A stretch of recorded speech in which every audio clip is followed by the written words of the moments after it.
At the general meeting, in front of over 100 pairs of eyes, he announced, Su Yue is stepping down as product director for health reasons.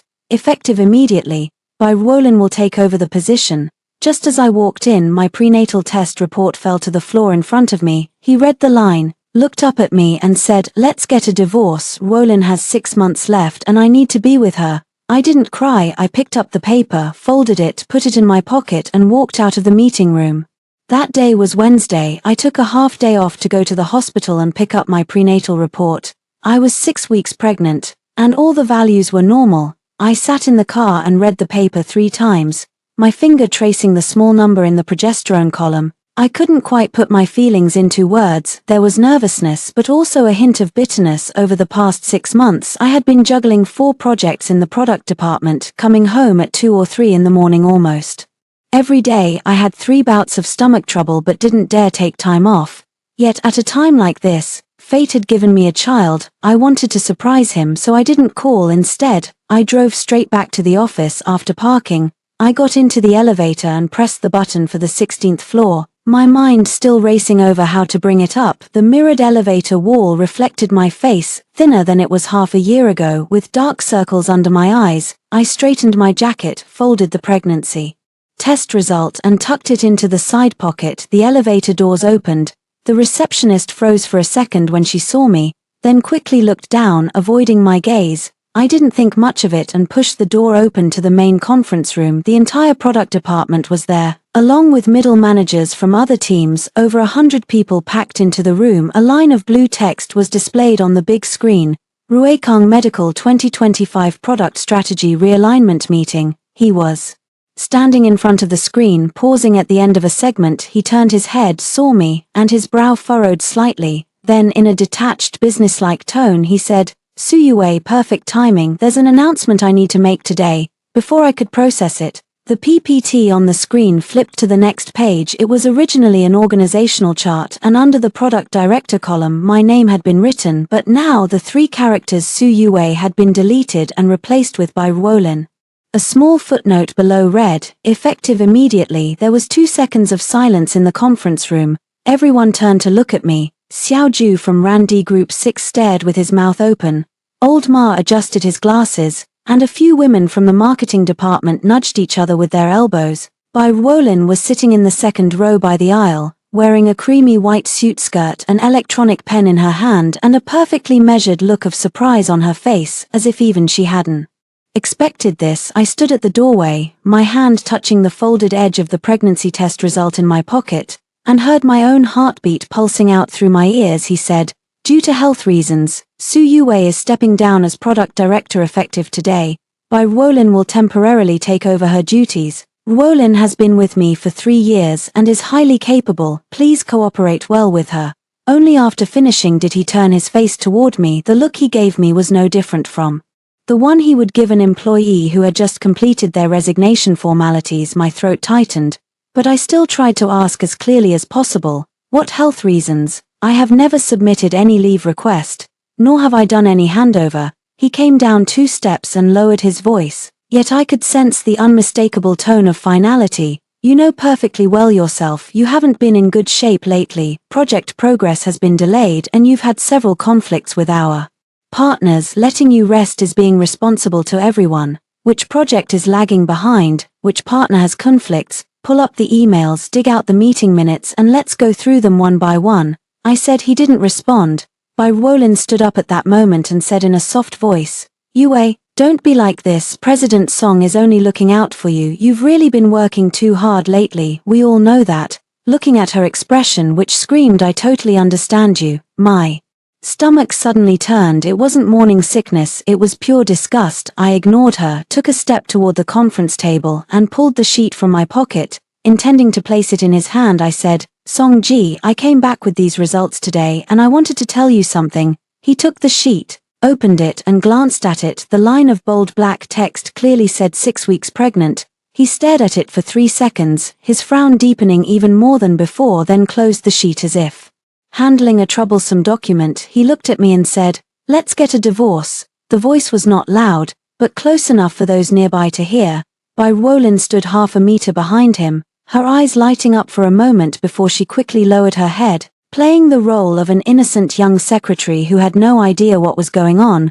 "Wolin has 6 months left," he said, his tone as if he were allocating a spot. "She needs this position as a transitional step to make her resume look better. We'll talk again once she's transferred back to the administrative track." I stood before him, my hand still suspended in midair, empty. He had already taken the form from me, but the way he looked at it was the same as if he were looking at a piece of scrap paper. Someone in the meeting room was secretly taking photos. A young woman from Randy Group 3 had red-rimmed eyes and kept her head down, not daring to speak. Old Ma turned his head toward the window. Wolin gently tugged at Songji's sleeve as if she wanted him to stop talking, but the way she tugged made it clear to everyone she had already won. I didn't shout, didn't slam the table, and didn't throw my phone at the screen. I pulled my hand back, put it in the other pocket, and felt my phone. I unlocked it, opened the voice recorder, and pressed the stop button. Then I opened my contacts, scrolled to a name, Chin Yu, and sent the first message. "Attorney Chin, please check the authorization status of the patents under my name, 3 entries." After sending it, I turned off the phone screen and looked up at him. "Fine," I said, "I'll sign the agreement with you, but I need to do something in this building this afternoon, and you have no right to stop me." His brow twitched. Without waiting for his answer, I turned and walked out of the conference room. On the projection screen behind me, my name had been completely removed, just like that 6-year relationship. No retention period, no explanation, directly overwritten the moment the elevator doors closed. I smoothed the creases on the pregnancy test report again.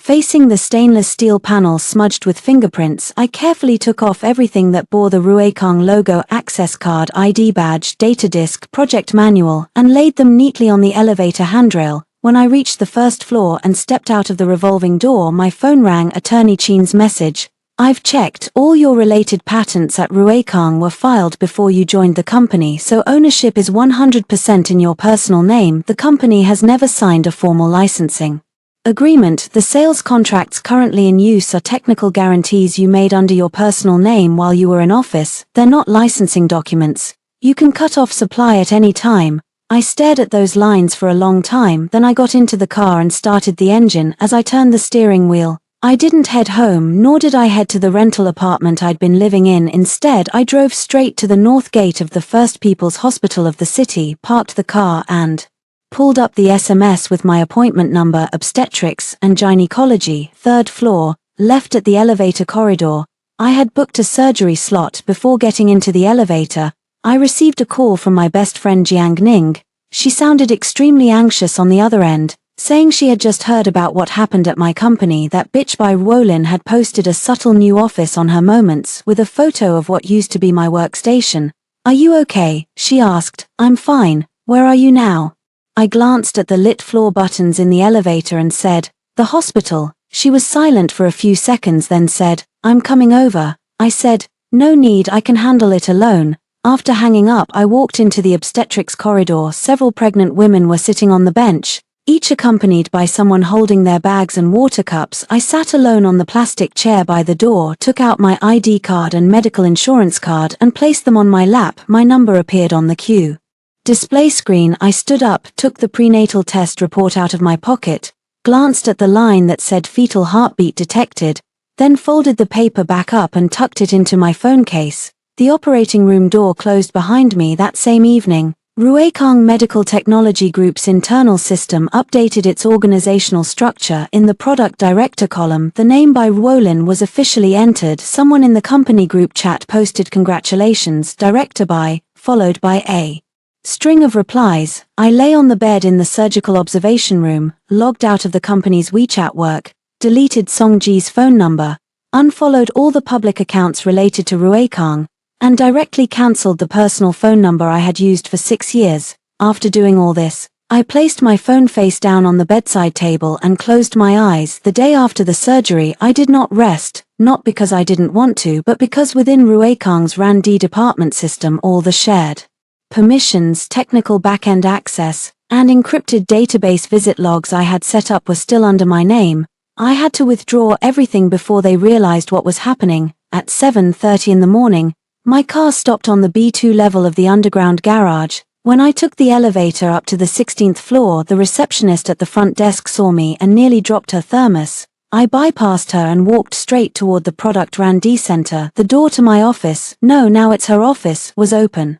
Bai Ruolin sat in my ergonomic chair scrolling through something on the computer screen. When she saw me come in, she was momentarily taken aback, then quickly smiled. Yue, you're here early. I've come for the handover. I placed a transparent file folder on the desk. Inside was a project list, but not the full one. I didn't intend to leave the technical documents for the core projects here. Handing over the computer was fine, but every technical parameter, raw experimental data and prototype test record involved in my personal patents had been backed up to the cloud, and I was the super administrator of that cloud account.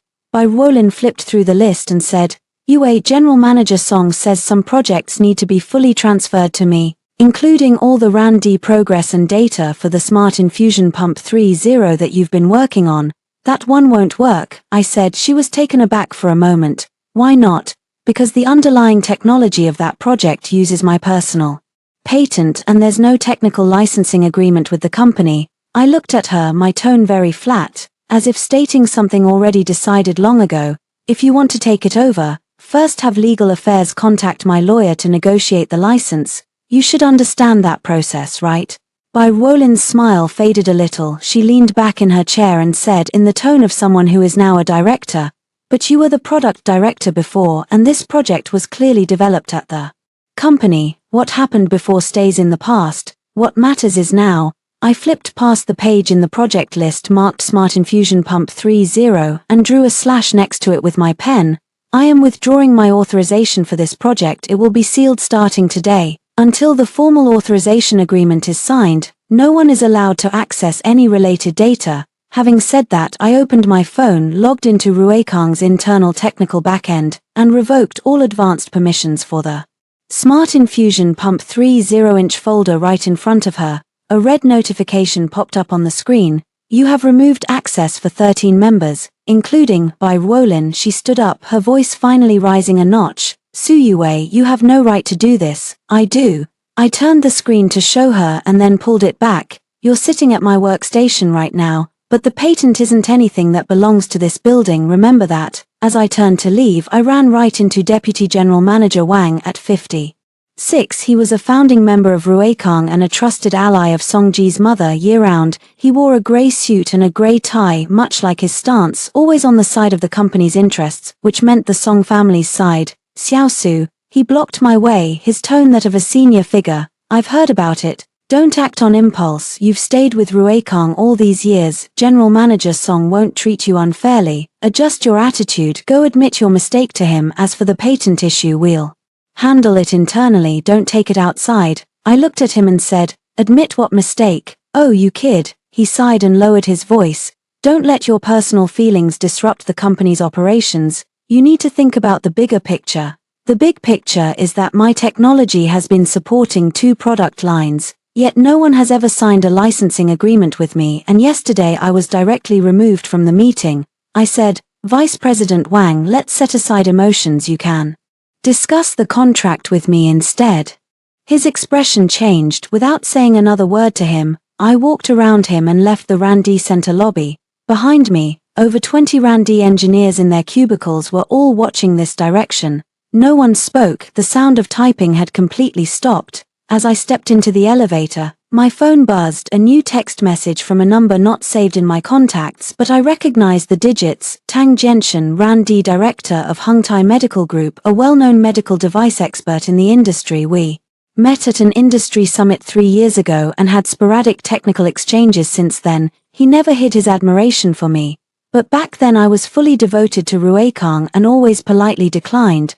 The message read, Su Yue, I heard you're a free agent now. My door is always open. The 3 patent licenses you mentioned, we can talk about them separately. Name your price. I stared at the message and made a decision in the few seconds before the elevator doors closed. Reply, tomorrow at 3 p.m. See you at Hengtai. After sending the message, I put my phone back in my pocket and walked out of the underground garage exit. Old Zhong, the security guard, nodded at me from his booth. Since I no longer had an access card, he manually raised the barrier for me. Take care, Director Su. Don't call me director anymore. I said. Just call me Su Yue. He paused for a moment then said, Miss Su. The car exited the underground garage and the sunlight hitting the windshield was a bit dazzling. I glanced at the access card and work badge on the passenger seat, stowed them both in the glove box, and then sent a message to Attorney Chin, arrange an official meeting with Legal Affairs to discuss the licensing agreement,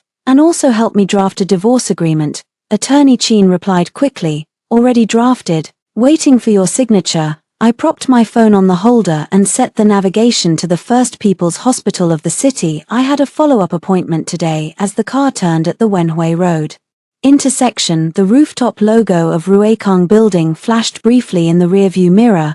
Though I didn't take another look, the follow-up appointment was at 10 in the morning. In the obstetrics and gynecology corridor, many pregnant women had come for prenatal checkups. In front of each woman stood a man holding a bag. Some were looking down at their phones, others leaning in to listen to the doctor's instructions. I walked past them, got a number at the nurse's station and sat down on the chair in the farthest corner to wait. While waiting, I called Lawyer Chin and went over the patent timeline. The first patent, Dynamic Monitoring System for Infusion Flow Rate, was filed 8 months before I joined Ruekang. The second, Portable Microinfusion Pump, was filed the week after my master's thesis defense. The third, Integrated Module for Smart Infusion Pumps, was filed during my annual leave without using any company equipment. Every single item has a timestamp and email trail plus cloud backups and notarized copies. Lawyer Chin said on the other end, solid evidence, don't worry. What about the divorce agreement? It's done as you requested. There's no division of joint property. The marital home is under Songji's name alone, and you paid the rent yourself for the apartment you live in. The two of you have been largely financially independent these past 6 years. She paused. The only thing I didn't include is compensation for emotional distress. Are you sure you don't want to bring that up? No, bringing it up would only make it seem like I still care. Attorney Chin paused for a moment then said, all right, when will you sign? Tomorrow. After hanging up the phone, the queue number buzzer called my name. I walked into the consultation room. The doctor was a woman in her 40s wearing gold-rimmed glasses. She looked at my follow-up sheet for a moment, then looked up and said, your recovery is going okay, but you still need to rest. Did you come by yourself? Yes. She glanced at the door, didn't ask further, gave a few more instructions on precautions, and prescribed some medication. When I took the prescription slip, she added, your health comes first. Everything else can wait. I nodded and walked out of the room. On the way to the pharmacy, I passed through the maternity ward. A woman who had just given birth was being wheeled out, her entire family crowded around the bed. Her husband's eyes were red with emotion. I glanced over but didn't slow down, heading straight to queue at the pharmacy window. After picking up my medication, I didn't go home. Instead, I drove to the Civil Affairs Bureau, not to file for divorce. Songji hadn't signed the papers yet. I just wanted to check the hours. The notice at the bureau's entrance listed the working hours, Tuesday to Friday. I took a photo of the schedule and sent it to Lawyer Chin. Make an appointment for him on Wednesday for me. With that done, I returned to my car and scrolled through my phone's contacts, starting from S until I found Songji, defunct. I had changed the note to that at the hospital yesterday. Long press, delete, WeChat, work WeChat, Alipay contacts, shared albums, family sharing plan. One by one, I removed all traces of connection. The screen was clean now, so clean it felt a little empty. I parked the car by the river and rolled down the window. The April breeze blew in, carrying a hint of fishy smell and moisture. My phone buzzed again with a news alert. Ruekang Medical Technology had released its 2025 new product plan, and the Smart Infusion Pump 3.0 still appeared in the product line preview, accompanied by a staged photo of Bai Ruolin in a lab coat. I opened the news article and scrolled to the bottom. Under the product technical support section, my name was still listed. I took a screenshot, saved it, and forwarded it to Attorney Chin. She replied, this goes into the evidence package. I placed my phone on my lap, leaned back against the seat and closed my eyes. I didn't cry, nor did I feel like the sky was falling. I just felt tired, but not the kind of tired that needs to be known by others. It was like pressing the stop button on a long recording. The world suddenly falls silent, and only then do you realize just how loud the background noise had always been. Then the phone vibrated for the third time. This time, it was a system notification from Ruekang's internal system. Hello, your super admin permissions have been manually revoked. Please contact the new administrator Bai Ruolin. This notification came a full 11 hours later than it should have. Looked like the tech team had been working on the back end overnight. I let out a cold laugh, didn't reply, and directly logged into the cloud drive to download the last batch of unarchived raw data to my local hard drive. The download progress bar moved quickly. At 100%, I logged out of Ruekang's enterprise cloud and deactivated my account. A pop-up appeared on my phone. Deactivation successful. Thank you for using our service. Then I opened WeChat. Pinned Tang Genshin's chat. And typed a line, I'll bring the patent list tomorrow. Have your legal team prepare the tech licensing framework. My condition is that the licensing fee be settled annually, no lower than market rate, and I will not accept any form of buyout.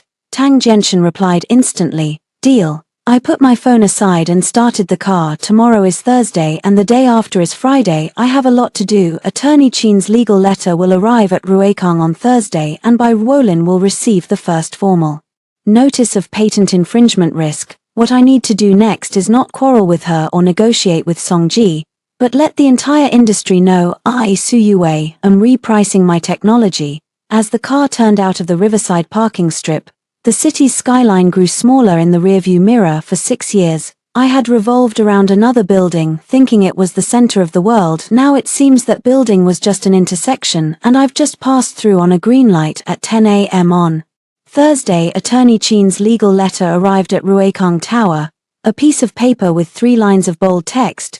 Your company's product line involves 3 personal patents owned by Ms. Su Yue.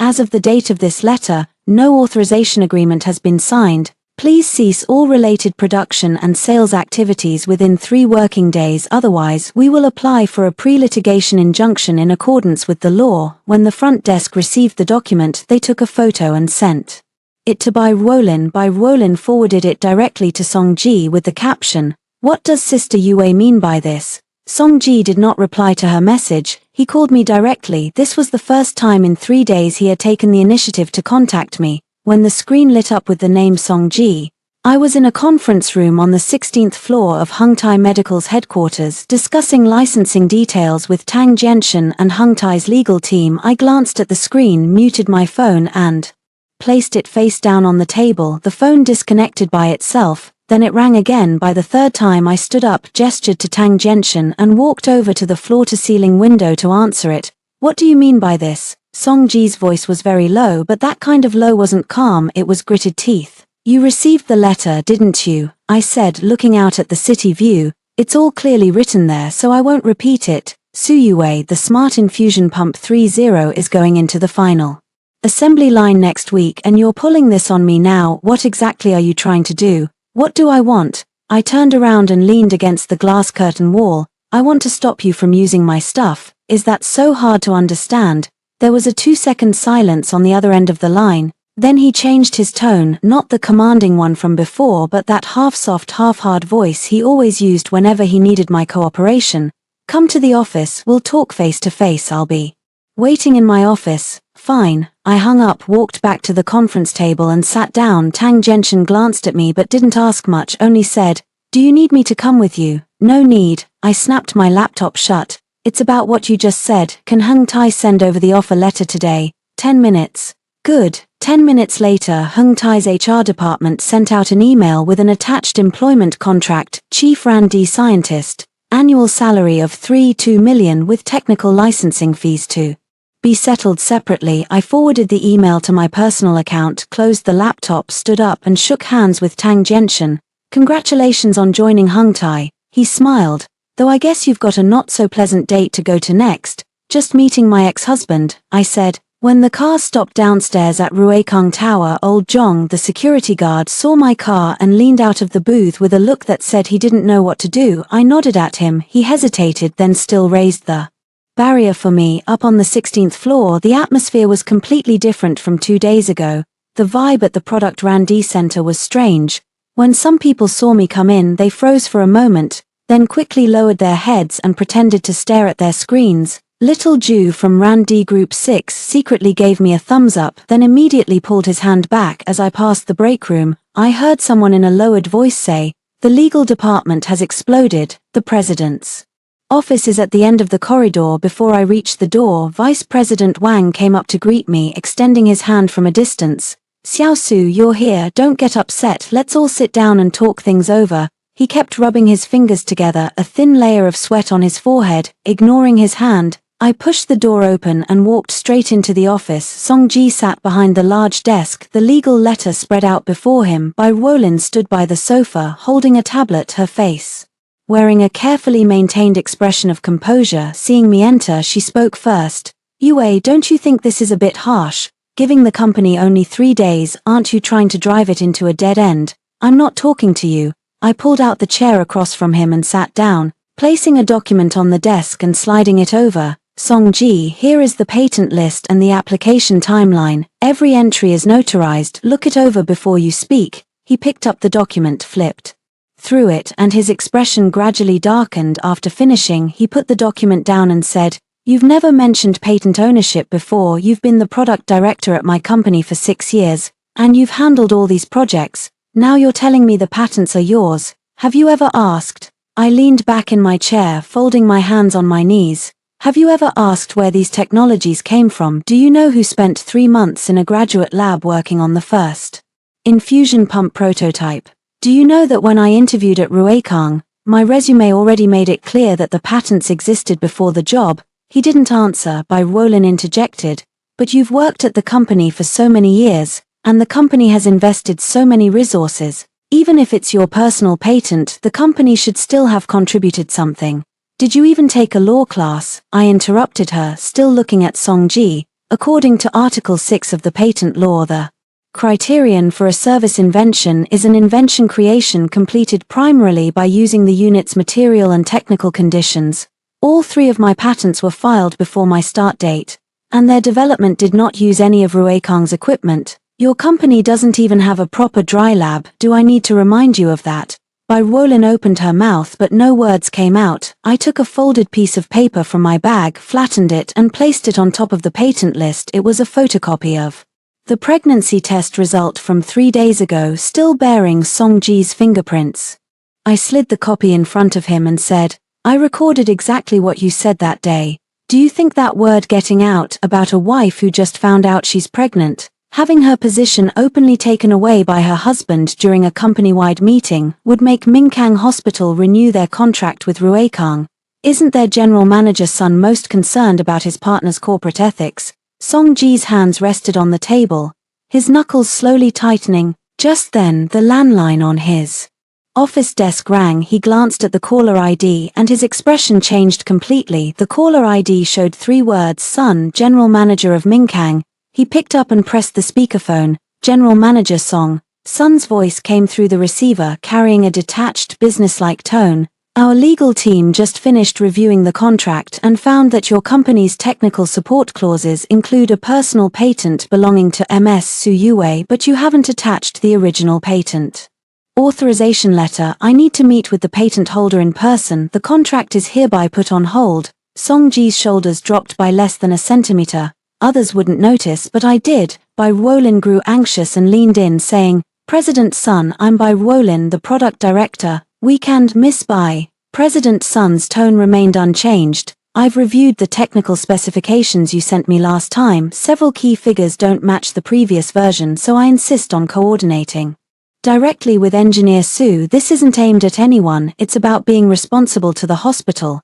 The call ended. The office fell silent for a few seconds. Song Ji looked at me, his Adam's apple bobbing slightly. I took the divorce agreement out of my bag and placed it in front of him. Next to it was his pen. I picked it up for him and set it beside the document. Sign it, I said, and then we'll talk about the patents. He stared at the agreement without moving. Bai Wolin stood by the sofa, her face nearly as pale as the milk-white suit she was wearing. Sunlight streamed through the window onto the conference table, illuminating the patent numbers with perfect clarity, numbers I had spent years applying for. One by one, every single one of them bore his name. No, his company wanted to use those numbers, but not once had my name ever been mentioned at any annual meeting. Song Ji finally spoke, his voice hoarse as if muffled through water.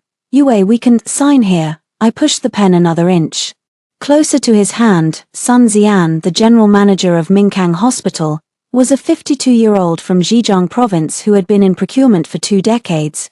His most famous move came 10 years ago when a supplier tampered with technical specifications. He immediately terminated an 8-figure contract and even wrote the supplier's name into the report at the Industry Association's briefing.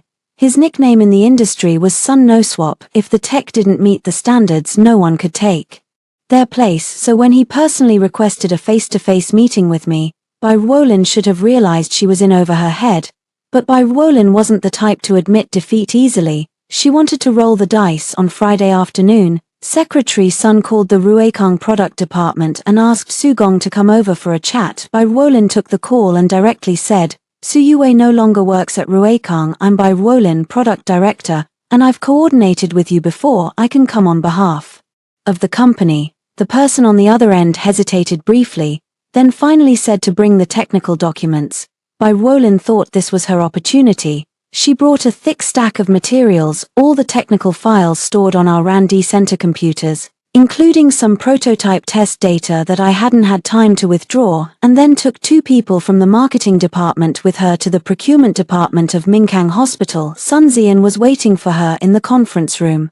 Only he sat alone on the opposite side of the long table, flanked by the director of Minkang's medical equipment department and 2 technical specialists in charge of procurement.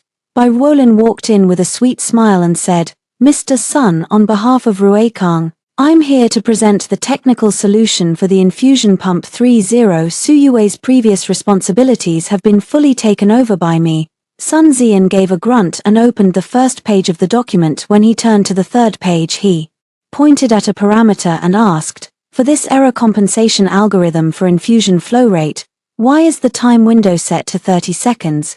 If the patient's blood flow velocity fluctuates beyond this window due to different body positions, won't the data be distorted?" Bai Ruolin paused, then said, "This is our mature solution validated by extensive clinical testing. As for the specific data," she flipped a few pages, pointed to a chart and said, "As you can see here, the fluctuation range is entirely within the safe zone." Sun Zian didn't speak, but the technical specialist behind him spoke up first. "Director Bai, the chart you're pointing to is for steady-state body position data. What I'm asking about is the compensation mechanism during the instant of position change. There's a whole section on this in the technical white paper released last year by your engineer Su. Can you explain the dynamic compensation logic?" Bai Ruolin's smile began to stiffen. She flipped through the documents for a long time, head down, and finally said, "My R&D team is working on the final version of this detail right now. The documents I brought today are from the previous version." Sun Zian closed the document, took off his glasses to wipe them, put them back on, and then said, "Miss Bai, there are at least 5 pieces of data in your document that don't match what I confirmed with Engineer Su at the time. I'm not sure if this is due to an issue with your internal version control or something else. Go back and tell General Manager Song to have Engineer Su come talk to me. If Engineer Su doesn't come, we'll transfer this batch of contracts to Hungtai. They have provided very complete materials, including the dynamic compensation logic you mentioned. The technical documents were already on my desk this morning." Bai Ruolin's face instantly turned pale. She managed a strained smile and said, "Mr. Sun, Hungtai might. I've known Tang Jianshan, R&D director at Hungtai, for 8 years. I know exactly who wrote the technical documents he submitted." Sun Zian stood up, making his intent clear. "Sorry to have you all make a wasted trip." The moment Bai Ruolin walked out of Minkang's procurement department, her eyes reddened in front of the 2 people from the marketing department. She got into the car heading back to the company and called Song Ji, her voice trembling as she said, "Song, Mr. Sun insists on meeting Sister Yue. He said Hungtai has already sent over the complete set of technical documents." Song Ji was silent on the other end for a long while, then said only 3 words, "Got it." At 4:30 that afternoon, I received a message from Attorney Qin. Song Ji has asked me to meet him at his office on Saturday at 10 a.m. to sign the divorce agreement. The patent matters will be discussed as well. I replied, "Got it." Then I put on Hungtai's employee jacket and went to the company's onboarding dinner. The new colleagues were very warm. Tang Jianshan introduced me to the R&D team, saying, "This is Su Yue. She will build all your R&D direction and patent system from now on." More than 20 engineers applauded below, and someone egged on Su to say a few words. I stood up and said only one thing. I hope every project you work on here is rock solid in technology and watertight in patents." Everyone laughed. Tang Jinshan glanced at me and nodded gently. On Saturday morning I stood once again at the foot of Ruekang Tower. This time I didn't drive into the basement garage but parked by the roadside. Old Zhong, the security guard, saw me from a distance and proactively opened the main door for me. He still called me Director Su. I didn't correct him, just smiled at him, then went straight through the lobby and into the elevator. As the elevator doors closed, I checked the things in my bag: 3 original patent certificates, 1 Hungtai employment contract, 1 signed divorce agreement and a voice recorder. When the elevator reached the 16th floor, the doors opened with a ding. Bai Wolin was standing at the elevator entrance as if she had been waiting for me. Her eyes were still red, but her expression had shifted from yesterday's panic to a forced annoyance. Seeing me step out, she took a step back and lowered her voice. "Are you happy now, making me look foolish in front of the client? Does that please you?" Without slowing my pace, I replied as I walked. "I never asked you to represent me to the client. You decided you could take my place." She hurried a few steps to catch up, raising her voice half a notch. "But all that data was still on the company computer. Why didn't you clear it out when you left? If you don't clear it, aren't you just waiting for someone to step into a trap?" I stopped, turned to face her and said, "When you went through my computer, didn't you have superadmin rights? Aren't you the product director? Can't you tell real data from fake?" She was left speechless. I continued, "By Wolin, from the very first minute you sat down in my office, you should have understood that positions can be swapped but technical judgment cannot. Your failure in front of Mr. Sun today wasn't because I set you up, it was because you don't understand the fundamental logic of this project. Yet you insisted that you do." 2 interns were standing at the entrance to the break room, barely able to hold onto the cups in their hands. Bai Wolin noticed the surrounding glances, pressed her lips into a thin line and finally squeezed out just 4 words. "Just you wait." I withdrew my gaze and continued walking toward the CEO's office. The hallway was especially quiet today. As I passed the product R&D center, I saw Xiao Ju from R&D Group 6 mouth something to me from his workstation. General Manager Sun called Mr. Song yesterday. He was very angry. I nodded and pushed open the door to the CEO's office. Song Ji was wearing a dark blue suit today, his hair combed even neater than usual. In front of him lay the divorce agreement and next to it my patent list. Deputy General Manager Wang stood to his left and Director Chen from Legal stood to his right. This lineup was clearly well prepared. When Song Ji saw me come in, he didn't get up, only raised his chin slightly to signal me to sit down. I placed my bag on my lap and sat down in a relaxed posture. He spoke first. "Yue, meet with President Sun of Minkang and let this matter pass. The infusion pump 30 must go into the final assembly line next week. Every day of delay costs the company over $1 million. As for the patent licensing, sign a long-term contract. The company will pay you an annual fee based on market rates and all terms are negotiable." That sounds reasonable, but I've been with him for 6 years. I know his negotiation sequence all too well. He always secures the most important things first, having me stabilize President Sun, getting me to sign the authorization, and only then does he bring up what truly matters to me. The divorce agreement is always last. I pushed the divorce agreement across the table toward him. "Sign it first." He frowned. "Don't mix everything together. You're the one mixing everything together." I looked at him, my voice very calm. "You mixed it together when you gave my position to Bai Wolin at the general meeting. You mixed it together when you brought up the divorce, and you mixed it together when you used my technology without authorization." From my bag I took out the 3 patent certificates and laid them neatly on the table. "This isn't you negotiating a deal with me, this is you coming to solve a problem I created." I set the order. "Sign the divorce agreement first, then we'll talk about the rest." Deputy General Manager Wang tried to mediate, saying, "Xiao Su, it's all for the good of the company, why make it so difficult?" Deputy General Manager Wang. I turned to him. "Last time I told you if you want to talk to me, make it about the contract. Since you're representing the company now, please speak to me as the company. You don't have to call me Engineer Su, just call me MS Su."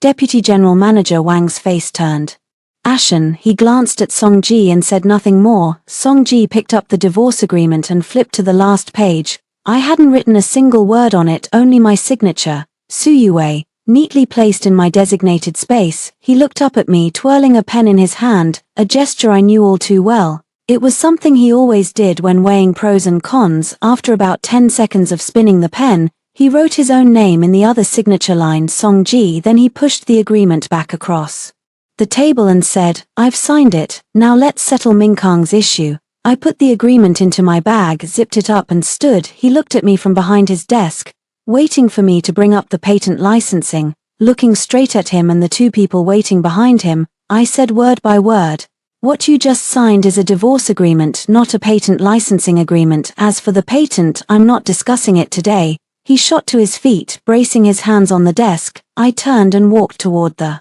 door with my hand on the handle. I glanced back at him and said, "As for whether infusion pump 30 can enter the final assembly line next week, I suggest your legal team assess the infringement risk. I've already joined Hungtai, my people, you will never get to use them for free." President Sun chose a place no one expected, the panoramic conference room on the top floor of the Minkang Hospital Administrative Building. The floor-to-ceiling windows faced directly onto the city's central axis, offering a view of half the urban area. When he picked this spot, I remembered a joke he once made, "Doing business here, no one dares to lie because heaven is watching from above." It was 10 o'clock on Tuesday morning. 3 long tables were arranged in a U-shape.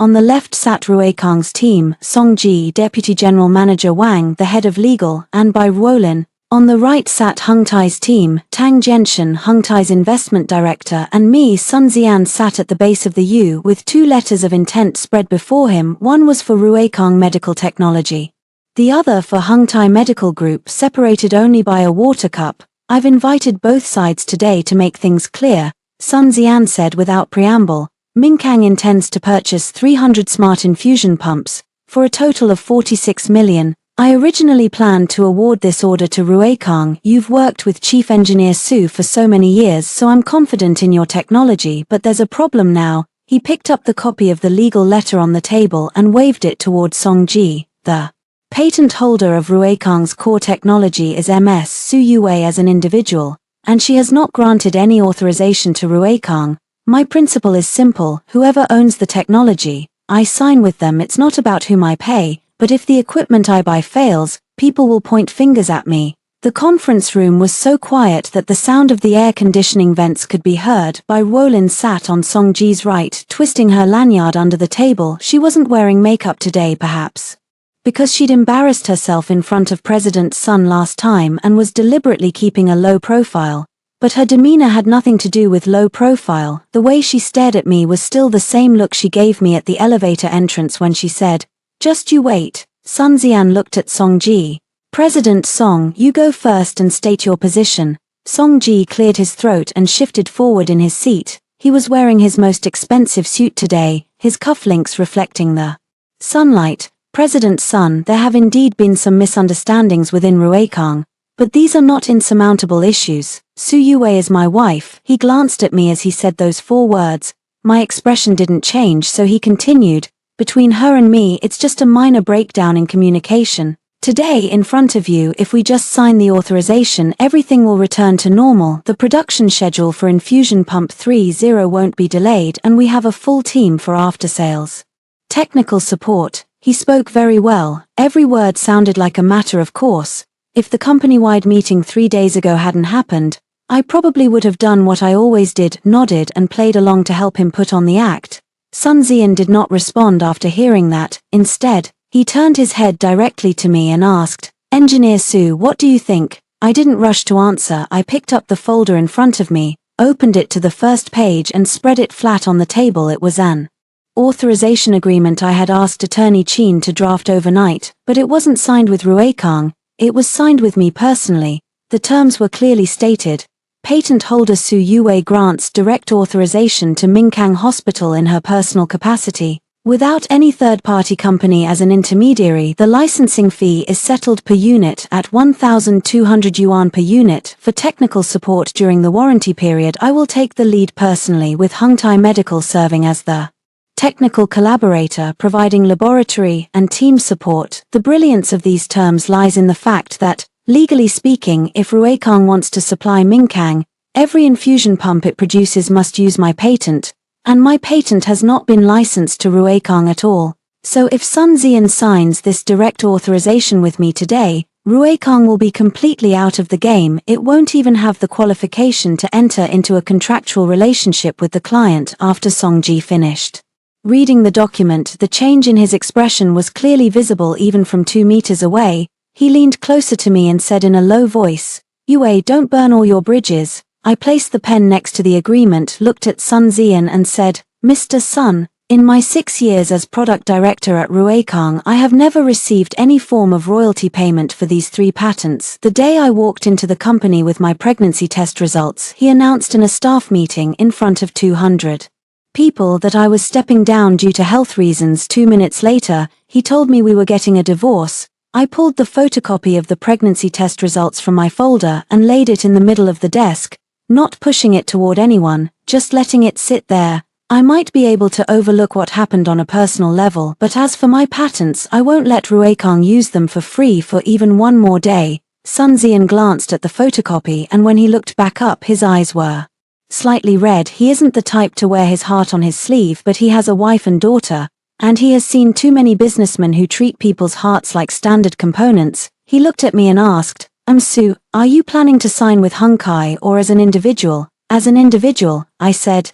"I can bring my skills to any company, but the patents will always be mine. I'm not here trying to snatch this deal for Hunkai. I'm sitting here in my own name." Sun Zian turned to the last page of the letter of intent to purchase, extended his hand to me and said, "Then Su, happy cooperation." Everyone at Ruekang looked as if they had been slapped across the face. Songji's body stiffened in his chair, his eyes fixed on the letter of intent already signed by Sun Zian, his Adam's apple bobbing several times. Bai Wolin suddenly stood up and shouted at me, "This is your revenge. You've ruined the company's project. Is that fair to us?" "Fair." I put the pen back in my bag and slowly stood up. "Bai Wolin, the word fair should have appeared 3 days before I left. You don't get to ask me for it now." Just then Ruekang's legal director said softly to Songji, "Mr. Song, if Su Yue authorizes this in her personal capacity, then supplying goods according to the contract would constitute infringement, and Mingkang would sue us." Songji's face had already turned pale.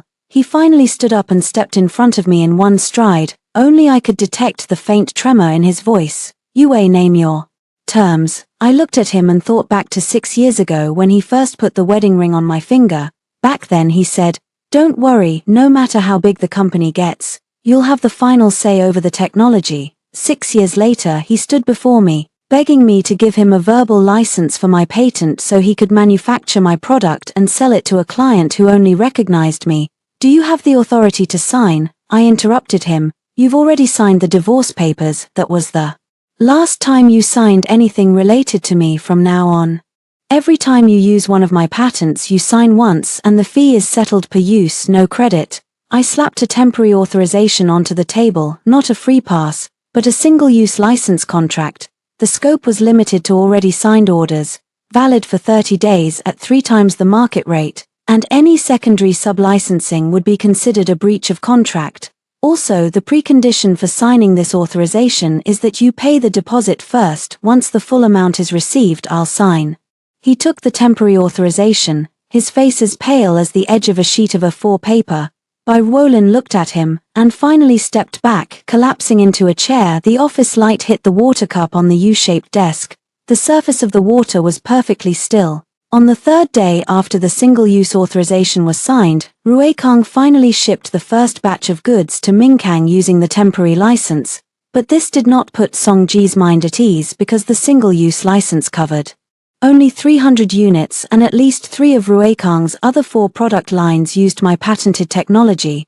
As long as I refused to sign a long-term license, Ruekang's production lines would remain suspended in midair. Songji's mother, Lin Xiuji, flew back on Friday afternoon at 6 to 7. She was the largest shareholder of Ruekang Group. Having started from scratch as a medical device agent, she was known in the circle as the iron chopsticks, hard and thin, capable of gripping any profit. She owned a villa in Sonia and spent 4 months there every winter.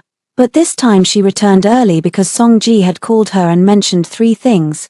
The Mingkang order had fallen through, Su Yue had suspended the patent license, and the product lines might be entirely shut down. At 3:00 p.m., Attorney Chin received an email from Rueikang's legal department. Rueikang Group would hold an emergency board meeting on Saturday morning with the agenda item ownership of core patents and determination of service inventions. Attorney Chin forwarded the email to me with a note.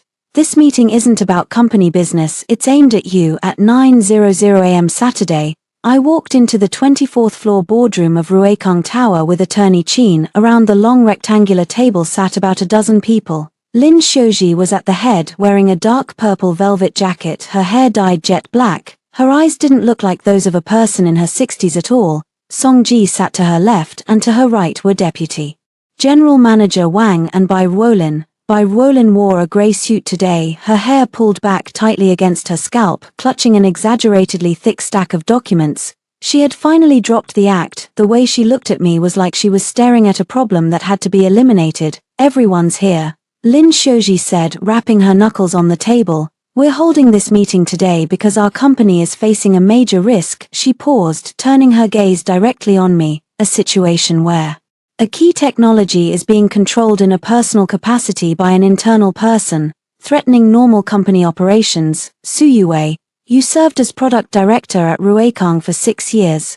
All technical achievements related to infusion pumps during those 6 years should belong to the company. Now you're using those patents to hold the company hostage for an exorbitant price that is indefensible both ethically and in terms of corporate governance. I leaned back in my chair, resting my hands on the armrests, and looked at her. President Lin, patent law doesn't recognize moral claims, only ownership of rights. I'm not the one saying this. You had your legal team state it word for word in court back when you sued distributors over patent infringement. Attorney Chin took out a folder from beside him, containing the court transcripts from Lin Shoji's lawsuit against distributors for infringing Rueikang's intellectual property a decade ago. The core argument repeatedly emphasized by Rueikang's lawyers was the law protects innovation, not titles. Lin Shoji's expression shifted slightly, but she didn't take that bait. She pivoted to another angle. The product development was completed while you served as director, and the company invested substantial manpower and resources. Even if the patent applications were filed before your start date, the later improvements, refinements, and clinical testing were all done at Rueikang. We have strong grounds to claim that this part also constitutes the company's research achievements. President Lin, I said, looking her in the eye and enunciating each word, I suggest you have Vice President Wang pull up the product development process logs and have finance pull out the R&D expense allocation reports. Compare them with the development timeline for each of my patents. If Rueikang can prove that any critical R&D funding was allocated before my patent filing date, I will sign a free license on the spot. But if you can't produce that evidence, then what? Vice President Wang lowered his head and swiped his finger across his phone screen, pretending to search for documents. The CFO flipped through the reports in his hands, not daring to engage. The entire meeting room fell silent for about 5 seconds. Lin Shoji shot a glance at Vice President Wang. Seeing him look like he wanted to vanish into the floor, the muscles in her face twitched faintly at that moment. Bai Ruolin suddenly spoke up. But Engineer Su, there's one thing I'm particularly curious about. How much of the technical documentation you have here did you take with you when you left the company? All of this involves the company's data security. I had been waiting for this. I stood up, opened my laptop, and connected it to the projector in the conference room. On the large screen appeared a folder directory page with timestamps clearly displaying the creation dates of over a dozen folders, the earliest one dated to a month before my graduate thesis defense, 3 years earlier than Rueikang's founding. The second folder was from 2 months before I joined Rueikang, containing test videos of a physical prototype completed at a university's independent lab. The equipment nameplate in the background clearly read a university medical device lab. The third folder contained electronic receipts from the patent office showing the application numbers, filing dates, and payment records for 3 patents, every single date preceding my start date at Rueikang. One more thing of even greater importance, I double-clicked a folder and opened a technical document comparison sheet. Director Bai, the technical solution you presented last time at Minkang's General Manager Sun's office, the error compensation formula in it doesn't match my original version. Did you later modify the parameters? She blurted out. So what if I changed it? Of course you can change it. I said, pressing the spacebar to bring up an email I had sent to the entire R&D team the day before I resigned. By Wolin's name was prominently listed among the recipients. A bolded line in the body of the email read, "The underlying algorithm of the Smart Infusion Pump 3.0 falls under the core protection scope of the patent. Any unauthorized modification constitutes infringement. Director by modifying an authorized technological core is an infringement under patent law. You just admitted to it." By Wolin's face flushed crimson, her lips quivered, but she couldn't utter a word. Lin Shoji shot by Wolin a fierce glare, took a deep breath but still refused to relent. She adjusted her posture, leaning back slightly, and in the tone of a final statement in a courtroom said, "Even if all this is true, it doesn't prove that the patent doesn't belong to the company. Suyue, you can make excuses, but the fact remains that you and Song-ji are married, diverting marital assets. Before the law, you might not get away so easily. Are you referring to this patent when you talk about marital property?" I looked at her. "Then let me ask you this, when Song-ji's company distributed dividends from profits earned during our marriage, did you ever calculate a share for me? At any annual gala, did anyone ever acknowledge my technical contributions? I provided free technical back-end support to Ruekang for 6 years. Now you want to talk about marital property settlement. Shall we settle that as well?" The atmosphere in the meeting room shifted. 2 independent directors looked down at their phones and stopped participating in the discussion. Another director, older in age, took off his glasses and sighed as if he had lost patience with the farce. Just then, the door to the meeting room was pushed open from the outside. Lawyer Chin stood at the entrance, holding a sealed brown craft paper document envelope. She walked steadily to my side, placed the envelope on the table, opened it in front of everyone and pulled out a stack of notarized documents, all of them proving the timeline of the 3 patents applications, independent R&D records and judgment citations confirming they had no relation to any Ruekang project. "All evidence has been notarized by the Municipal Notary Public Office," Lawyer Chin said, scanning everyone around the table before finally fixing her gaze on Lin Shoji. "This afternoon, on behalf of MS Su, I will issue a second legal notice to Ruekang Medical Technology. If any unauthorized patented technology continues to be used for production, we will immediately apply to the court for a pre-litigation injunction. Litigation procedures and preservation measures will be initiated simultaneously." The last trace of composure finally vanished from Lin Shoji's face. Her lips pressed into a pale, taut line like a string pulled too tight, about to snap at any moment. Attorney Chin pushed the notarized documents toward Song-ji, who seemed already drained of the strength even to reach out and take them. I picked up my bag, stood, pressed down on Attorney Chin's shoulder and then let go, looking around at everyone at the conference table. "After today, I suggest you all reconsider the relationship between Ruekang and me. My technology is only legal with a signed license. I am the chief R&D scientist at Hungtai and also the patent holder. If Hungtai wants to use it, they have to pay. Ruekang will cost even more. This isn't revenge, it's the market price." After saying this, I walked around the long table toward the door. When I reached by Wolin's side, I paused for a moment without looking at her. "Oh, and Director Bai, you verbally admitted earlier in this meeting to modifying the core algorithm, and the entire session is being recorded. Don't you think the legal department would find a recording of infringement evidence more compelling than my resignation handover email?" Bai Wolin did not answer. The dull thud of her collapsing back into her chair was the last sound she made that day. In mid-month the weather turned warmer, but what truly made me feel the rising temperature was how dire Bai Wolin's situation had become. The recording from the board meeting was submitted by Attorney Chin to the Municipal Intellectual Property Office for filing the next day. Ruekang's legal department held an internal meeting overnight, and the conclusion was simple. Bai Wolin had admitted on the record to modifying the core algorithm, constituting willful infringement under patent law. If the case went to litigation, Ruekang would not only have to pay damages but could also face a pre-trial injunction affecting 3 production lines. Even as arrogant as Song-ji was, he knew this was not something his mother could fix by slamming the table. On Saturday night, he sent an internal email to all mid-level managers with carefully chosen wording. It is suggested that Bai Wolin temporarily step away from the product development post and cooperate with legal on an internal review. The product director role will be temporarily overseen by Deputy General Manager Wang. The email was not copied to Bai Ruolin. She found out from Deputy Wang herself, according to Xiao Ju from Randy Team 6 later describing it to me.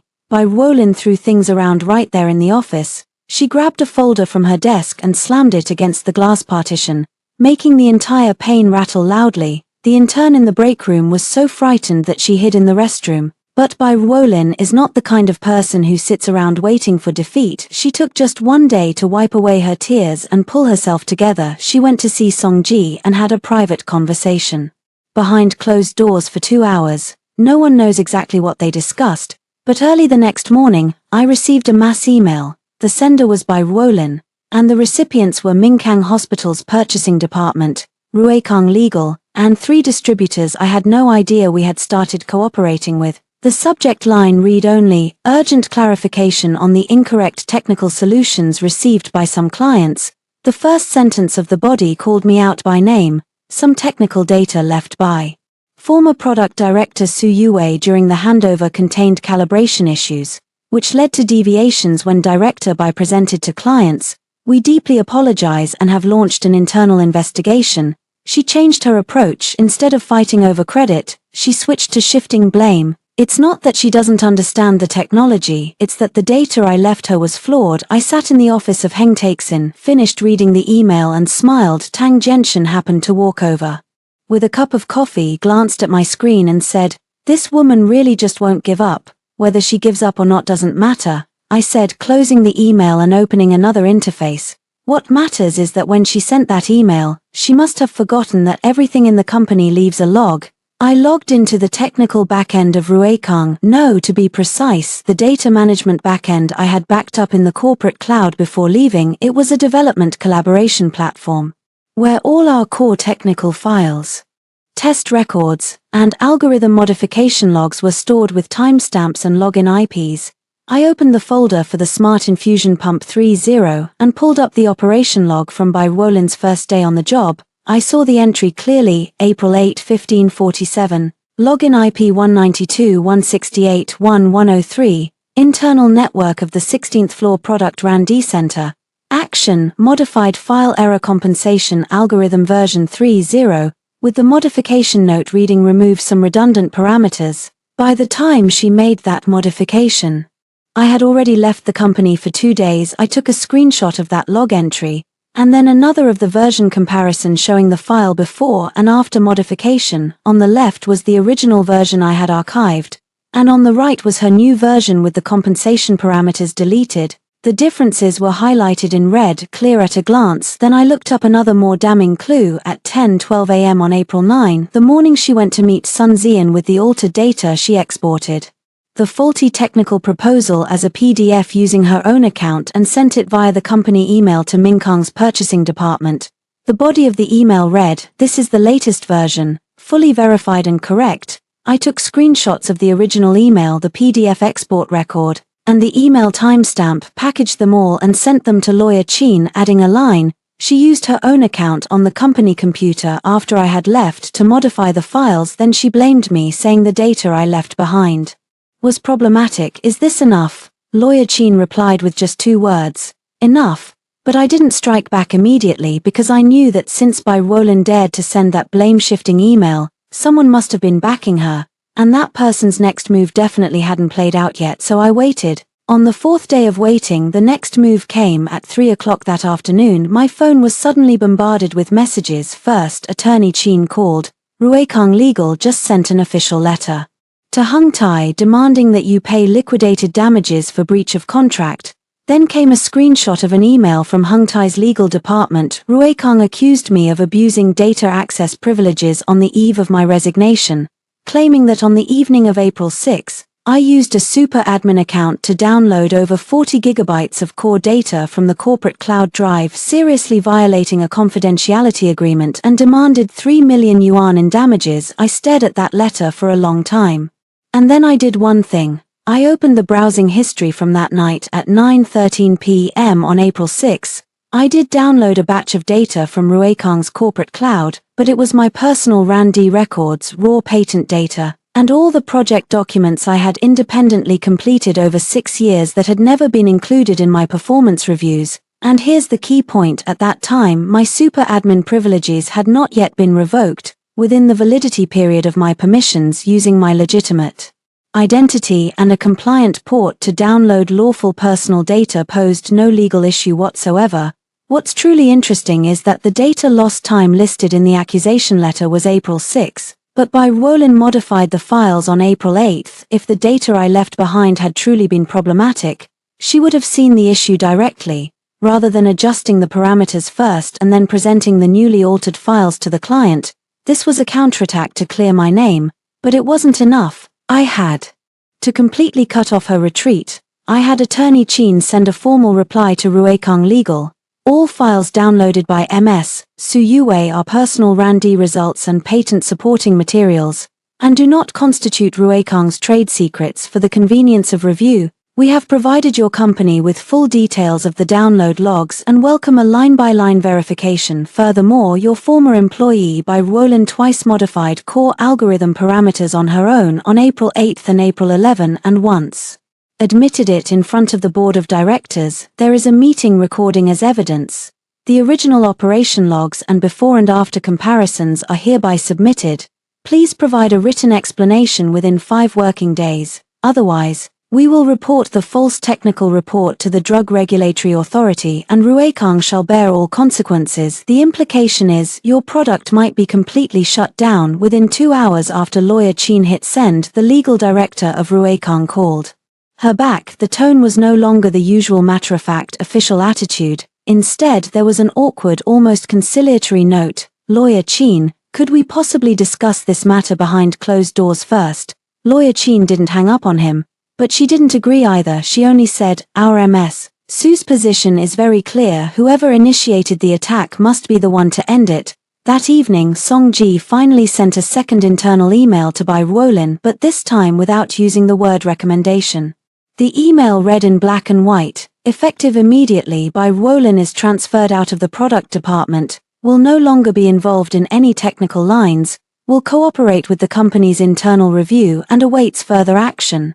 The email was copied to all mid-level managers and the HR department. When Rowland received it, she was still at her desk revising her blame-shifting report. Xiao Ju from R&D Team 6 later told me, her face turned pale after reading it. She tore her report in half and stormed over to Mr. Song's office, but the door was locked. This time, no one went to open the door for Rowland. Song-ji's way out had been cut off by the product data.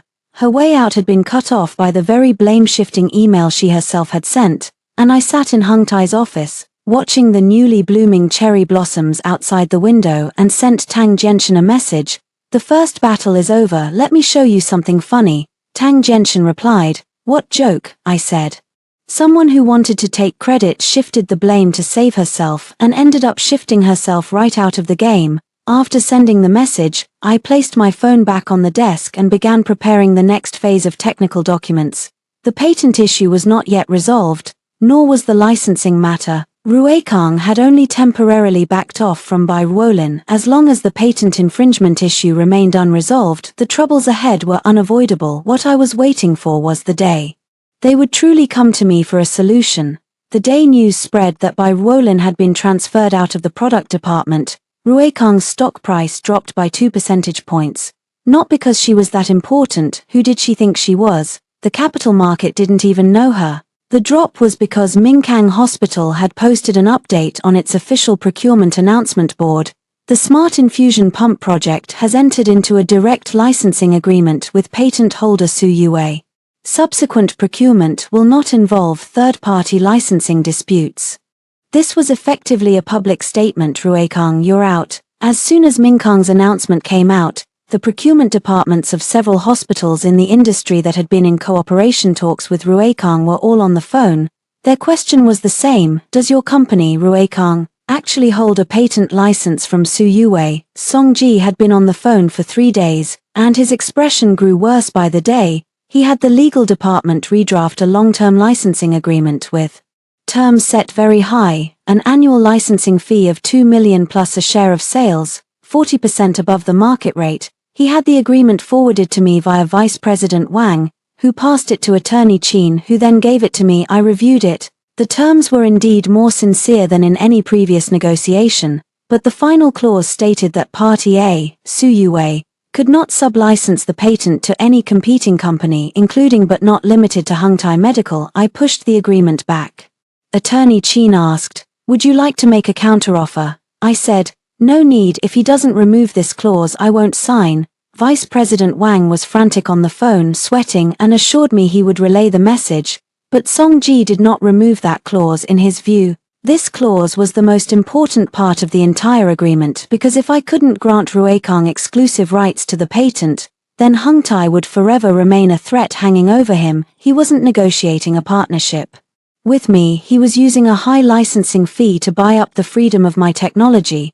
The stalemate dragged on for 3 days. On the evening of the 4th day, Bai Ruolin appeared downstairs at my Hungtai apartment. I noticed her as I was returning from picking out materials for the new house's renovation. She stood under the street lamp at the entrance of the neighborhood, wearing a black trench coat with her hair loose. She had lost a lot of weight and her cheekbones stood out much more than they had. Half a month ago, when she saw me getting out of the car, she quickly walked over but stopped 1 or 2 meters away, as if afraid of being seen with me. "SirDid," her voice was strained. "You win. I have nothing now. My position was ruined by you, my project was taken by you, and Song-ji won't even answer my calls. I came today just to ask you one thing. When you left behind those files, did you already plan for me to walk right into the trap?" I looked at her. The street lamp stretched her shadow long and the hem of her trench coat swayed gently in the night breeze. "Let me ask you one thing," I said. "What's the problem? From start to finish, I never once targeted you. The seat you took wasn't an ordinary workstation, it was the position of head of product R&D. That position carries direct responsibility for machine safety and patients' lives. All you wanted from the beginning was this position, but can you take responsibility by signing off on the data in your hands? If not, you'll crash eventually. It won't be because of me, you'll crash sooner or later anyway." She bit her lip and stared at me for a long time, then suddenly said, "He's asked me to come to his office tomorrow. He wants me to sign a document. I don't know what it is." With that, she turned and left, her steps hurried and fragmented, as if walking on a carpet of broken glass. At 3 o'clock the next afternoon, I too had no choice but to set foot in Ruekang Tower again. This time, the invitation wasn't from Bai Ruolin or Deputy General Manager Wang, it was Song-ji who called me directly. He said on the phone, "Yue, let's settle this once and for all, the 3 of us. I'm begging you. Bai Ruolin will be there too."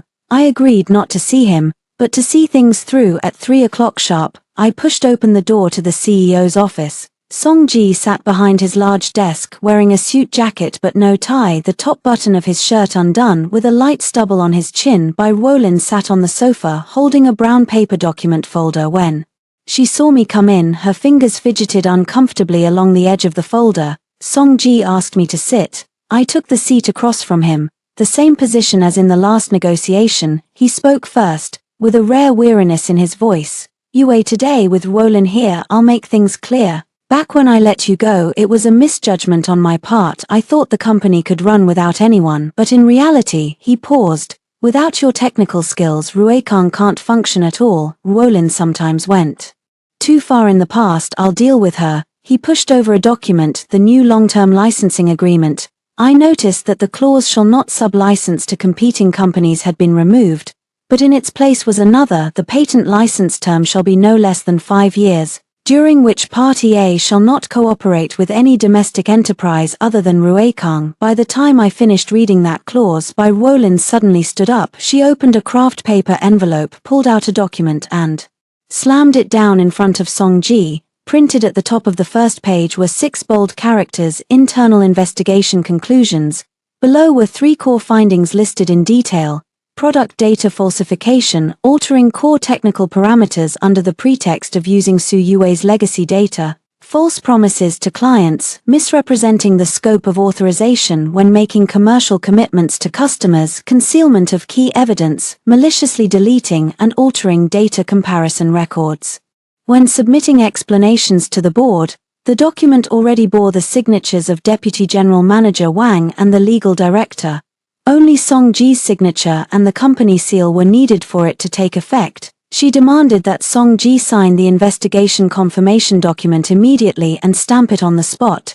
Sign it, Bai Wolin said, not looking at me, only at Songji. You said you'd handle my case, let's see how you handle it. Songji did not look at her, he looked at me. He suddenly walked around the desk to stand in front of me, his voice dropping low, as if forcing the words out from deep in his chest. Yue, what happened before was my fault. I'll handle Bai Wolin's matter once and for all. As long as you come back, I'll give you the technology, the product department. You'll have the final say on authorization agreements. You set the price. Can we start over? The office fell silent for about 10 seconds. I pulled out the document that had been inside my bag from the very beginning, the divorce agreement already signed by me, except now his name was on it too. I placed it on the desk, right next to the new authorization agreement he had just slid over. One was the end of him and me, the other was a rope he wanted to tie me up with again. I came today to bring things to a close. I looked at him, then at Bai Wolin, not to talk about starting over. I turned to Bai Wolin. Whether you sign that investigation conclusion you just mentioned is your call, but let me remind you, the version you wrote in the email to Ming Kang on April 9th doesn't match the timestamps in your algorithm modification logs. The IP address is the same machine. I've already submitted this, and your legal department has a backup.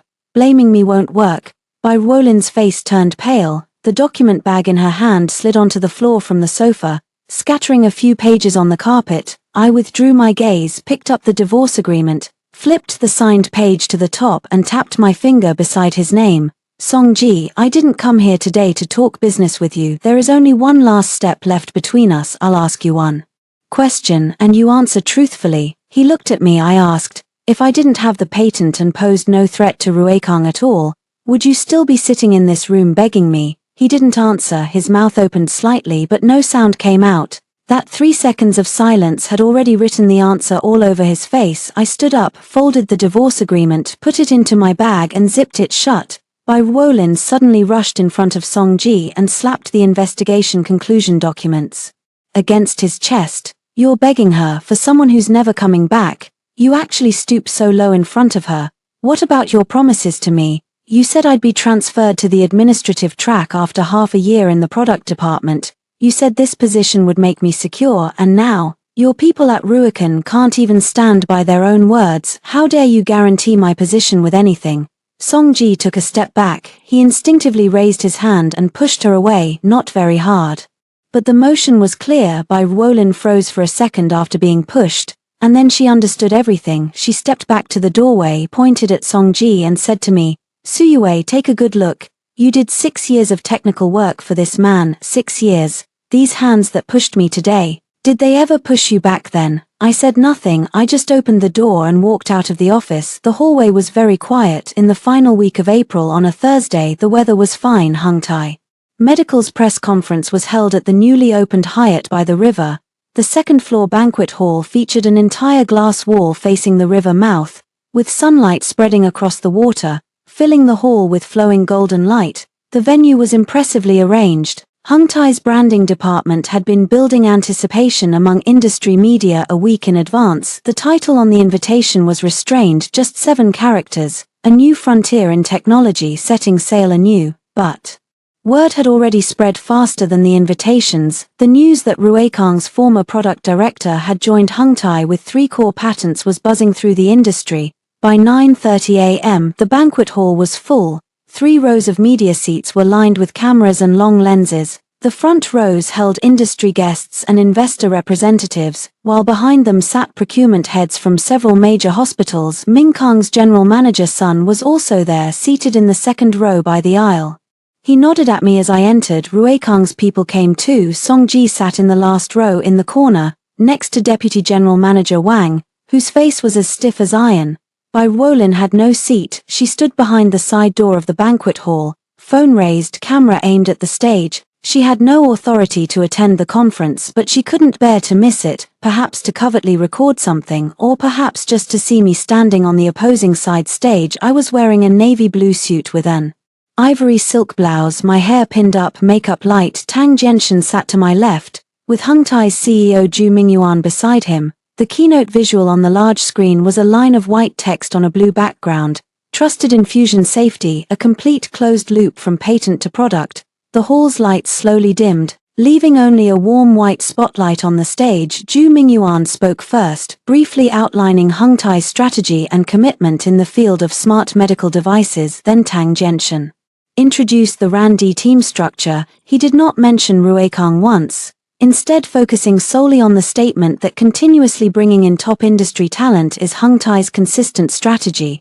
A murmur arose from the audience. Some said Director Tang's words sounded nice, but everyone knew he was referring to Su Yue. When the microphone reached me, I stood up and walked to the podium. The camera flashes began going off frequently. Without rushing to speak, I inserted the USB drive into the computer and clicked open the first slide. On the screen appeared a bolded headline, Public Disclosure of 3 Patent Technology Descriptions and Licensing Scope. I said, "Thank you everyone. Today I have 2 announcements to make. First, I am officially joining Hung Tai as Chief RAND Scientist, taking full responsibility for the development and iterative upgrades of the Smart 4 pump product line." Applause broke out from the audience. Several industry veterans in the front row nodded and applauded while the Hung Tai team stood up collectively and clapped for an extended period.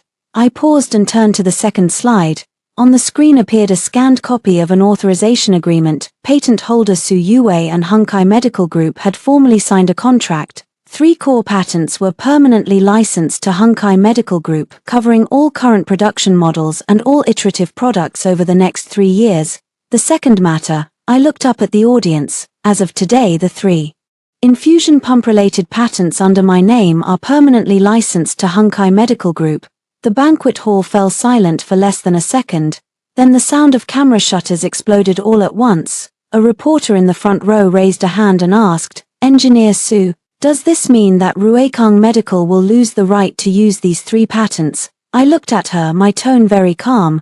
Ruekang currently has no long-term licensing agreement with me. The document they obtained earlier was a one-time temporary permit covering only Minkang's order of 300 units, valid for 30 days. Apart from that, there is no second authorization. There was an uproar in the audience. People in the back rows whispered to each other, their voices like ripples of a rising tide. Sun Zian, the head of Minkang's procurement department, stood up and took the microphone handed to him by a staff member. "I am Sun Zian from Minkang Procurement. I'm not here today to support Hung Tai, I'm here to support Su herself. I've known Su for 6 years and in all the technical work she has handled, there has never been a single safety incident. Minkang's next order of 1,200 infusion pumps is now officially transferred to Hung Tai." Another hospital representative stood up, the head of the equipment department, from the Central Municipal Hospital. "We always thought the infusion pump was Ruekang's product patent. Now we know it's personally held by Su. The Central Hospital's future procurement plans will evaluate supplier qualifications." The corner where Ruekang was sitting fell completely silent.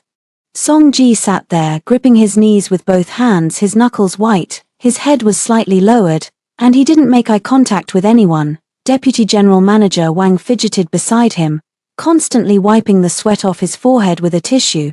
Behind the curtain, Bai Ruolin still held up her phone, but her entire posture had stiffened like a sheet of paper. The reporters didn't let them off the hook.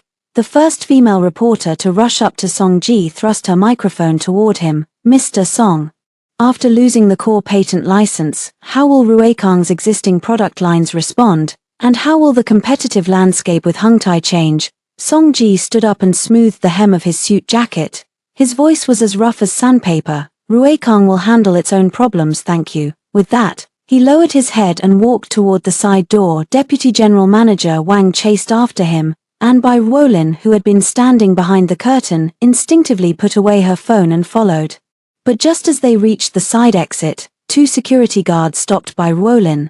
They checked her press conference credentials, which she had temporarily borrowed from the marketing department, found that the information did not match her identity on the spot, and directly escorted her out of the venue. Song Ji did not look back at her. He walked quickly, and as he passed through the beam of light at the doorway, the slumped shape of his suit's shoulders was clearly visible. I stood at the press conference holding the scientist appointment letter that Hung Tai had given me, watching the 3 of them being removed from the board one by one, like 3 chess pieces. At that moment, I felt no satisfaction, only a sharp sense of certainty. All these years, I had never truly stood at the center of the stage. But today I did. After the press conference ended, I walked out of the banquet hall. Hung Thai colleagues crowded around me, heading for a group photo in the corridor. A few reporters kept chasing after me with questions. I answered a few briefly as I walked, the exchange flowing smoothly. But what I didn't notice was that someone had been waiting for a long time by the elevator entrance at Zone C of the underground garage. He stood next to the row of silver fire hydrants, still wearing the same suit from the press conference, jacket unbuttoned. There were deep dark circles under his eyes. When he saw me come out, he stepped forward, blocking my car door. "You think you've won?" His voice was so low. It was almost drowned out by the hum of the garage ventilation ducts. "As long as Ruekang swallows Hung Lai, you'll still be mine." I didn't look at him. I opened the car door and sat in the driver's seat. In the end, he shoved aside the person beside him, even if that person was Bai Wolin, but he never learned to shove aside his own pride. As the car window rolled up, his shadow stretched into a splatter of scattered ink under the light. 3 days after the press conference, Ruekang formally initiated the acquisition process for Hung Lai. Song Ji mobilized every resource at his disposal, his mother Lin Xiuji, with 2 family shareholders, to increase capital and introduce a capital firm north of the Yangtze River as a joint actor. Ruekang launched a hostile takeover bid for Hung Thai Medical at a 23% premium per share. The news flooded financial media with increasingly sensational headlines. Ruekang's counterstrike, acquiring Hung Thai to break the patent deadlock. At 9 in the morning, Ju Mingyuan, CEO of Hung Thai, convened an emergency board meeting. Tang Jinshan and I waited outside the conference room for the result. He leaned against the wall, spinning a pen with no ink. Very fast. I sat on a bench, reading the latest message from Attorney Chin. It contained just one sentence. "This time, they're not bluffing, they've actually poured in a lot of money," I replied.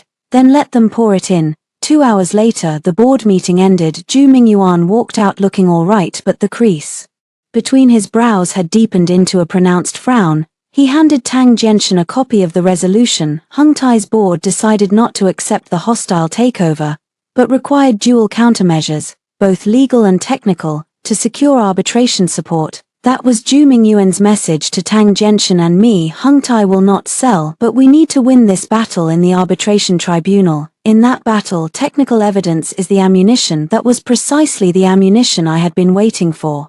That same afternoon, Attorney Chin initiated legal proceedings. Instead of following the conventional route, she directly submitted a technology barrier blockage application to the Municipal Commercial Arbitration Commission. The core argument of the application was clear. Ruekang's true purpose in acquiring Hung Thai was to circumvent patent law through capital means, forcibly obtaining authorization from the patent holder, thereby constituting unfair competition. Attachment 1 is an internal email retrieved by Attorney Chin from Ruekang's legal department mail server. The sender is the director of Ruekang's investment department, the recipient is Song Ji, and the date is just 2 days before the acquisition offer was issued.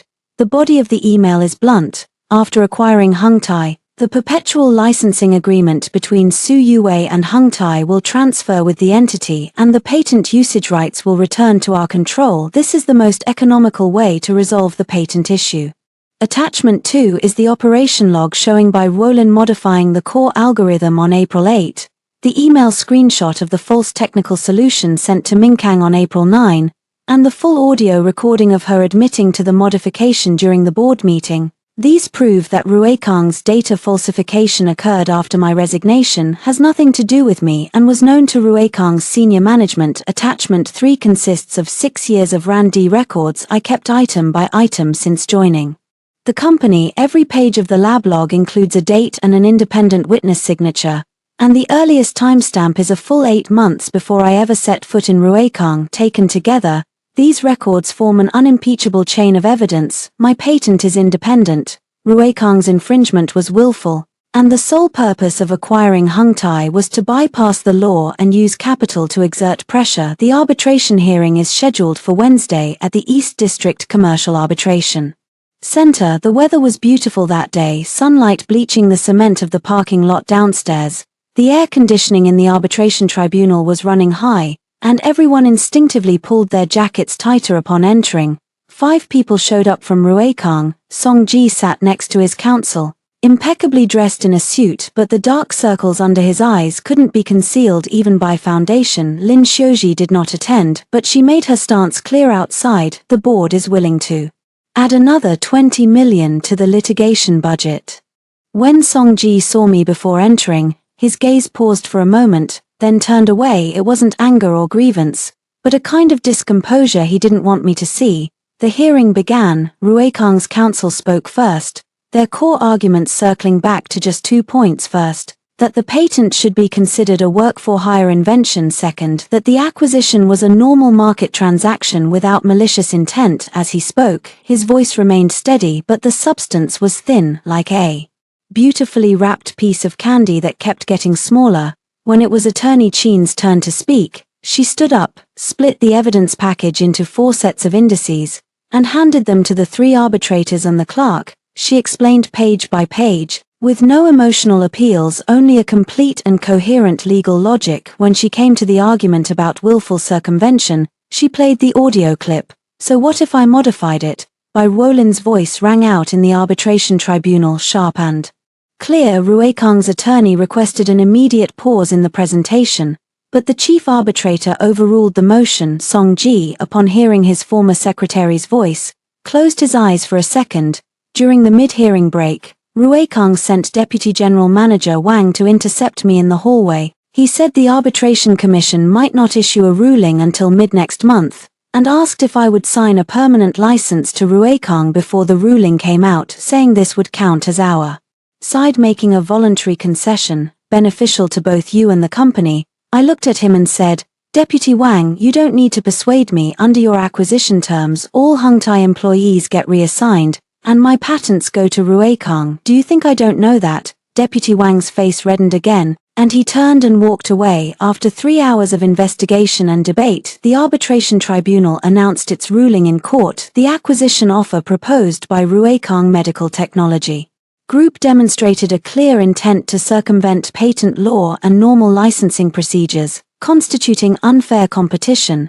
In accordance with relevant regulations, the review of Ruekang's acquisition of Hungtai is suspended. Ruekang must submit counter-evidence showing no infringing intent within 15 working days, otherwise the acquisition will be formally revoked and the company will face a regulatory anti-unfair competition investigation by market supervision authorities. What does this outcome mean? It means that not only will Ruekang fail in its acquisition, but the premium it has already paid out in its capital deployment cannot be recovered, and in the end, it will also come under the scrutiny of regulators. The hearing ended, and Song Ji pushed open the door to walk out of the arbitration center. The sunlight hit his forehead and he squinted slightly before spotting me waiting by the car at the bottom of the steps. He took a few steps toward me and said, Wait, I want to say something to you." The bodyguard didn't stop him. Attorney Chin glanced at me, and I nodded to let him come over. He stood beside me, lowering his head for a moment before lifting it again.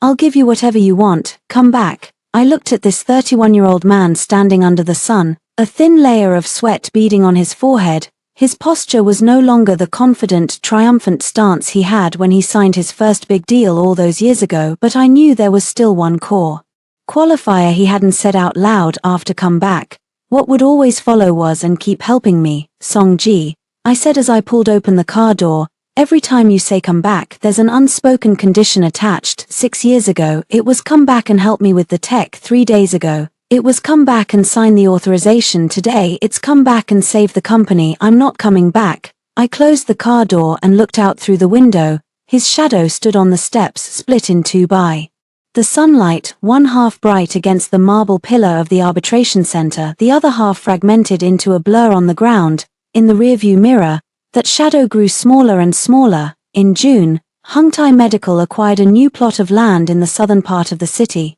specifically for building an R&D center for intelligent medical devices. The groundbreaking ceremony was scheduled for June 12th. Below, a temporary white ceremonial tent was set up. Upstairs on the 21st floor was the unfinished new office area with protective film still on the window frames. I changed to a new ID badge, blue background with white text, Chief Scientist, 3rd Research Institute, Hungtai Medical Group. A new intern on the team had just reported for work, and someone asked me in a low voice, "Professor Su, Could I join your infusion pump project? I said yes, but first study 3 months' worth of experimental records before joining. The young girl nodded nervously, making a few veteran employees chuckle. Tang Genshin sent me a WeChat message. I opened it to find a photo of coffee captioned, "Your workstation has been empty for 3 days." I tapped twice on the screen and sent a smiley face in reply. At 1:00 p.m. the ceremony began. Zhu Mingyuan had me stand in the center for the ribbon cutting. 6 people held the scissors in total. To my right was Zhu Mingyuan, to my left was Tang Genshin, and further left was President Sun from Minkang. He had deliberately worn a maroon traditional Chinese tang suit, looking especially festive amid the sea of dark suits. About 20 or 30 media outlets showed up. The flashes were so intense that Zhu Mingyuan joked, "Stop taking pictures or we'll burn out the light bulbs." The moment the scissors came down, I looked up at the red banner on the archway above. Hungtai Medical Intelligent R&D Center ribbon cutting and new project launch ceremony. The wind puffed the banner outward, then let it fall again like a person letting out a long sigh after the ribbon cutting ceremony. Reporters crowded around for interviews. After Zhu Mingyuan and General Manager Sun each said a few words, the microphone naturally passed to me. Just then a commotion arose at the edge of the crowd. The reporters turned their heads first, then let out a soft, surprised "her." Like ripples spreading across water after a stone is thrown in. It was Deputy General Manager Wang. He walked through the crowd with 3 core engineers from Ruekang's product R&D Center holding a document in his hand. In front of the media cameras, he stepped up to me and handed over the document with both hands. "Engineer Su," he cleared his throat, his voice still a bit tense, but his tone was more serious than ever before when speaking to me. "We are from Ruekang's product division. But we're not here representing Ruekang. The 4 of us would like to apply to join the 3rd R&D Institute of Hungtai. This is our jointly signed transfer application." A nearby reporter gasped. Someone in the crowd muttered, "Aren't those the veterans from R&D, Xiao Ju?" Standing behind Deputy General Manager Wang, secretly gave me a cool gesture with his thumb. I took the application, flipped through it, looked up at Deputy General Manager Wang and said, "Ruekang's product department has lost the 4 of you. Can the rest still hold up?" "We can't hold up anymore," Deputy General Manager Wang said. He said it flatly, without dramatics or seeking credit.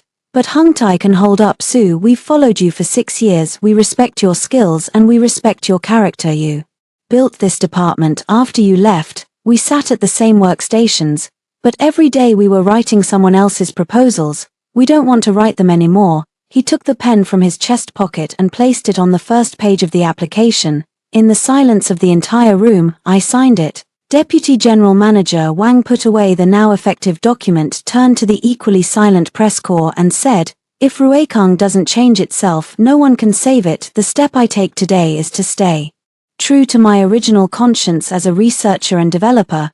There was a small incident in the onlooking crowd. A ceremony attendant suddenly ran over and whispered something to Zhu Mingyuan.